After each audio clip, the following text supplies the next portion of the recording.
हम इंसान इस धरती पर कहां से आए, कैसे आए? हम इंसानों के पहले पूर्वज आखिर इतिहास की वह कौन सी घटना थी जिसने इंसानों को जन्म दिया? इंटेलिजेंट का जन्म कैसे हुआ? किसने नगर घुमक्कड़ इंसानों को कपड़े पहनाना सिखाया, बोलना सिखाया? अंतरिक्ष ने धरती पर लाइफ का बीज कैसे बोया? दोस्तों, आज से 1.5 अरब साल पहले पृथ्वी पर एक ही प्रकार की लाइफ यानी सिंगल सेल्फ लाइफ, लेकिन अरबों साल के थपेड़े खाते हुए आज करोड़ों स्पीशीज धरती पर मौजूद हैं। हम इंसान 37 अरब से भी ज्यादा बैक्टीरिया की कॉलोनी हैं, लेकिन इन करोड़ों स्पीशीज से अलग हैं हम इंसान, जिससे भाषा और संस्कृति भी मौजूद है। ऐसे में इतने कॉम्प्लेक्स इंसान की उत्पत्ति कैसे हुई? वो सब चीजें जो हमें इंसान बनाती हैं, आखिरकार कैसे नेचर से हमें मिली? कैसे अरबों साल के विकास क्रम में जीवन को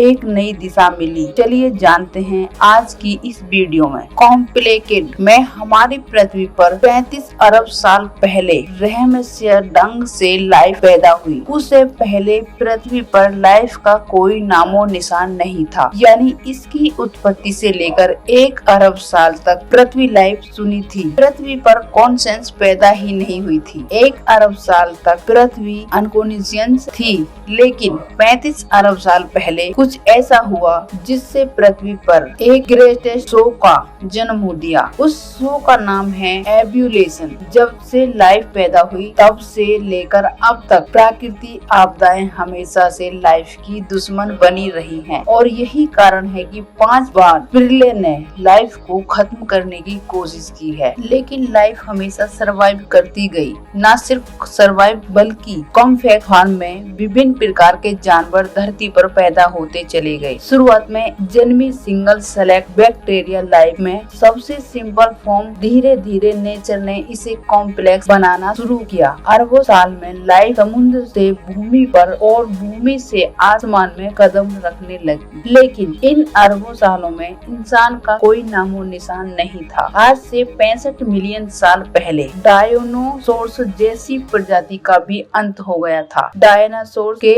युग का अंत होने के बाद अब धरती पर मैमल्स का राज होना बाकी था। मलिस धरती पर मौजूद सभी रत्नधारियों और इंसानों के पूर्वज थे, जो साइज में चूहे के जितने छोटे थे, लेकिन नेचुरल सिलेक्शन और एवोल्यूशन के चलते मैकलन का भी कई अलग अलग प्रजातियों में पैदा होने लगी। डायनासोर के मरने के बाद अब धरती मैमलन के लिए खुला मैदान था। जो मैमलन डायनासोर के डर से बिलों में छुपकर रहते थे, वे अब बेखौफ घूम सकते थे। अब वे दिन दहाड़े एक नई एनवायरनमेंट में रहने लगे। अब मैमल्स ने अपनी आजादी का फायदा उठाकर अलग अलग वातावरण में रहना शुरू किया। इस वजह से नेचुरल सिलेक्शन के चलते मैमल्स भी कई प्रकार के जीवों में विकसित होने लगी। लेकिन दोस्तों, डायनासोर आज भी पूरी तरह नहीं मरे हैं, बल्कि उड़ने वाले डायनासोर की कई जनजातियां आज भी सर्वाइव कर गई थी, पर बदलते मौसम और वातावरण की वजह से वे धीरे धीरे वर्ल्ड्स में इवॉल्व करने लगे। इन मैमल्स को विचित्र प्रकार के जीवों में तब्दील होने में अगले करोड़ों साल लगे। जहां मैमलन इवॉल्व होते होते प्राइमेट में तब्दील हुए, प्राइमेट से आगे चलकर इंसान की उत्पत्ति होनी थी। आमतौर पर हम प्राकृतिक घटनाओं से डरते हैं, लेकिन आज से 70 लाख साल पहले एक ऐसी प्राकृतिक घटना हुई जिससे कि हम प्रकृति के शुक्रगुजार हैं, क्योंकि आइस एज की उस घटना ने इस प्राइमेट को मजबूर किया। अपने पैरों पर खड़े होने के लिए यह पहला कदम था इंसान की उत्पत्ति, और इसी के साथ उस समय अफ्रीका में पैदा हुए। ऊंचे ऊंचे पहाड़ों की वजह से अफ्रीका के उमस भरे जंगल धीरे धीरे सूखने और ठंडे पड़ने लगे। ऐसे में पेड़ों पर कूदने फादने वाले प्राइमेट के लिए एक बड़ी परेशानी हो गई। अब पेड़ों की तादाद कम होने लगी और उनकी जगह घास ने ले ली। अब नेचर के इस खेल ने इन प्राइमेट को मजबूर किया कि वे 2 पैरों पर चले, ताकि वे दूर तक देख पाएं और खाने की तलाश कर पाएं। दोस्तों, इस वजह से जो प्रजाति बंदरों से अलग हुई वो भी होमिनिड। यहाँ से नेचर ने इंसानियत का बीज बोना शुरू कर दिया था, लेकिन इसकी फसल उगने में अगले 17 लाख साल पहले बाकी थे। होमिनिड के अलग होने पर सबसे पहले इवॉल्व होने वाली स्पीसीज का नाम था सेहेलापर्स। इन्हें देखकर बंदरों जैसी फीलिंग आती थी, लेकिन बदलते इन्वायरमेंट ने इस फीलिंग को भी बदल दिया। अगले कई मिलियन सालों में सेहेलापर्स पेड़ की शाखाओं की तरह अलग अलग ब्रांचेस में इवॉल्व हुए, जैसे आर्डिथेस, ऑस्ट्रेलियोपिथेकस, पांथोपर्स और अंत में फाइनली होमो, जो लगभग 24 लाख साल पहले उत्पन्न हुए थे। पर इन मिलियन सालों के विकास क्रम में जीवन के इस पेड़ की बाकी सभी शाखाएं टूट गईं, यानी एक्सटिंक्ट हो गईं, और बची एक शाखा यानी होमो, यानी जिससे हम निकलने वाले थे। समय के साथ इनका दिमाग भी बड़ा हो रहा था। 30 लाख साल पहले ऑस्ट्रेलियोपिथेकस ही इंसान की वह पहली स्पीशीज थी जिससे पत्थरों को काटकर हथियार की तरह इस्तेमाल करना सिखाया। इसी वजह से यह शिकार में काफी होशियार थे। मांस खाने की वजह से इन्हें सभी न्यूट्रिएंट्स की पूर्ति होने लगी और यह एक मुख्य कारण बना इनकी इंटेलिजेंस के बढ़ने का, क्योंकि अब इनके दिमाग का साइज बढ़ने लगा। इस तरह आज से तकरीबन 20 लाख साल पहले होमो जीनस की उत्पत्ति हुई और इस जीनस की पहली स्पीशीज थी होमो हैबिलिस, यानी हैंडीमैन, जिसने पत्थर के औजारों और मॉडिफाई किया। वही होमो जीनस में एक और स्पीशीज पैदा हो रही थी, वह थी होमो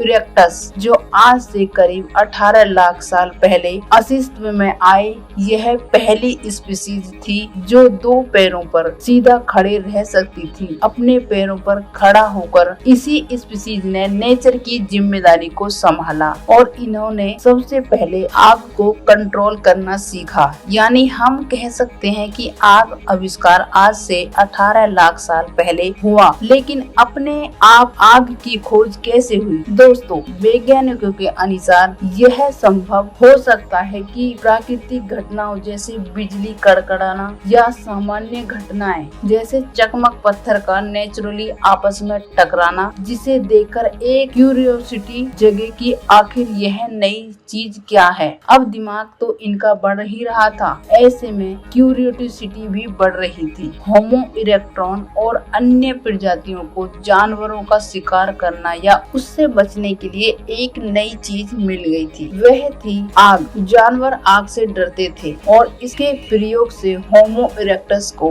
एक एडवांटेज मिली कि वह आग का प्रयोग कर खाना भी पका सकता है और जानवरों को भी भगा सकता है। पके हुए मांस को खाने से उनका शरीर उसे सही से पचा सकता था। इस वजह से इनका दिमाग और भी विकसित होने लगा। अब यही ट्रेंड बाकी होमो स्पीशीज ने भी काफी कर लिया था और इसे यूज लेने लगे, जिससे बाकी इंसानों की स्पीशीज का भी दिमाग विकसित होने लगा। इस तरह इवोल्यूशन के चमत्कार से 3 लाख साल पहले 2 सबसे बुद्धिमान स्पीशीज पैदा होती हैं, यानी होमो निएंडरथैलेंसिस और होमो सैपियंस। आज से 1 लाख साल पहले इस समय इंसानों की स्पीशीज ने एक बड़ा फैसला लिया। अब यह तक साउथ अफ्रीका में मौजूद थे।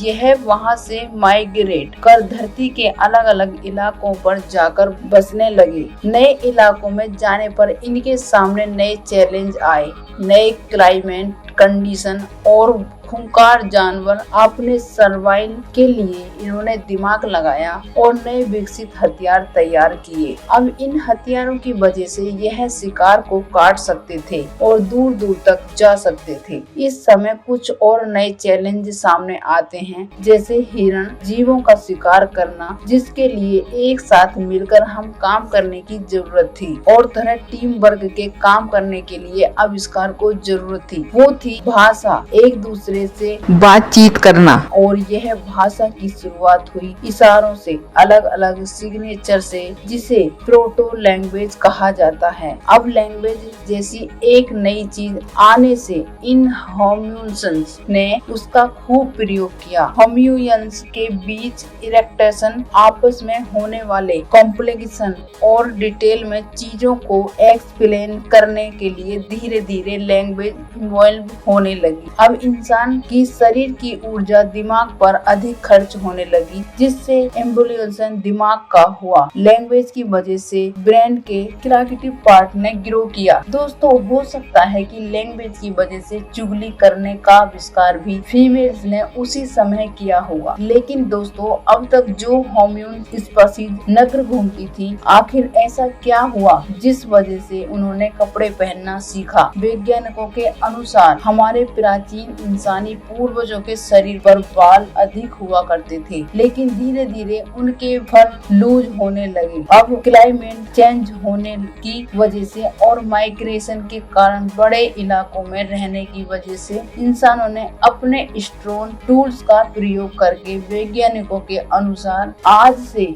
17 लाख साल पहले इंसानों ने कपड़ों का आविष्कार किया। अब इंसानों की स्पीशीज में होमो निएंडर और होमो सेपियंस ही बची थी और वे आइस एज के बर्फीले युग से गुजर रही थी। और फ्रेंड्स, इस तरह लगातार डेवलप होते होते आज से 300 साल पहले होमो सेपियंस और होमो निएंडरथल्स में एक ही स्पीशीज सरवाइव कर पाई। वह थी हम इंसान यानी होमो सेपियंस। और वैज्ञानिक पूरी तरह से नहीं जानते कि आखिर क्यों और कैसे होमो निएंडरथैलेंसिस विलुप्त हुए। इस वक्त तक आइस एज का युग जारी था, जो आज से 10,000 साल पहले जाकर खत्म हुआ। लेकिन मॉडर्न होम्यूनियंस किसी तरह हिम युग की कड़कती ठंड को सरवाइव कर गए, पर इधर उधर घूमते रहने की वजह से अब उनके लिए खाने की समस्या होने लगी। इसलिए आज से 10,000 साल पहले एग्रीकल्चर यानी खेती की शुरुआत हुई और अब होम्यूनियंस के पास अपनी जिंदगी में काफी फ्री टाइम मिलने लगा, क्योंकि उनकी बेसिक नीड पूरी होने लगी। फिर खाली दिमाग बना शैतान का घर, और हमारे शैतान दिमाग ने खाली टाइम में कई चीजों का आविष्कार किया, जैसे कि खाने को स्टोर करने के लिए गड्ढे बनाए, जिसके लिए स्पिनिंग व्हील बनाया गया। अब इंसानों के पास रात में खाली टाइम मिलता था, जहां वह अपनी वाइफ या गर्लफ्रेंड से लड़ने के बाद रात के आसमान को निहारने लगे। और आज से 2,500 साल पहले एस्ट्रोनॉमी का विकास हुआ। इस तरह लिखना, चित्रकारी करना, फेस्टिवल और फन लिविंग लाइफ जीते जीते पिछले 500,000 साल पहले हम मॉडर्न होम्यूनियंस आज इस टेक्नोलॉजी के जमाने में आ चुके हैं। लेकिन दोस्तों, एवोल्यूशन अभी रुका नहीं है, बल्कि एवोल्यूशन हमेशा चलता है। आज भी हम इंसान इवॉल्व होते रहे हैं। जैसे नाखून बढ़ते हुए हमें दिखाई नहीं देता, लेकिन लंबे समय बाद वह काफी बड़ा हो जाता है। इस तरह एवोल्यूशन की प्रक्रिया काफी धीरे होती है और आगे आने वाले मिलियन सालों में न जाने हम इंसान किस रूप में बदल जाएं। आज हम ऐसी परिस्थितियों से गुजर रहे हैं जो हमें लगातार सेव कर रही हैं। जिस तरह भूतकाल में हम इंसानों की कई विचित्र प्रजातियां थीं, उसी तरह हो सकता है हम इंसानों की और भी कई विचित्र प्रजातियां पैदा हो जाएं। आज हम जीवन के लंबे इतिहास को जानते हैं कि किस तरह जीवों का विकास हुआ, लेकिन एक सवाल अभी भी वैज्ञानिकों को परेशान करता है कि आखिर लाइफ की शुरुआत कैसे हुई और किसने पृथ्वी के गर्भ में लाइफ का बीज बोया। यह एक बहुत बड़ा रहस्य है, लेकिन कुछ वैज्ञानिकों के अनुसार अरब साल पहले लाखों एस्टेरॉइड की वर्षा में उन्हीं एस्टेरॉइड के साथ एमिनो एसिड मॉलिक्यूल के रूप में लाइफ भी अपने सूक्ष्म रूप में पृथ्वी पर आई। लेकिन अगर यह सच है तो यह सवाल उठता है कि हमारी जैसी ही लाइफ किसी अन्य ग्रह पर भी इन्हीं एमिनो एसिड मॉलिक्यूल्स से क्यों नहीं आ सकती? आखिर आज पृथ्वी पर ही इंसान क्यों है? अन्य ग्रहों पर हमें कोई लाइफ क्यों नहीं मिली? इस बारे में आप क्या सोच रहे हैं? कमेंट में हमें जरूर बताएं। मैं मिलती हूँ आपसे अगली वीडियो में।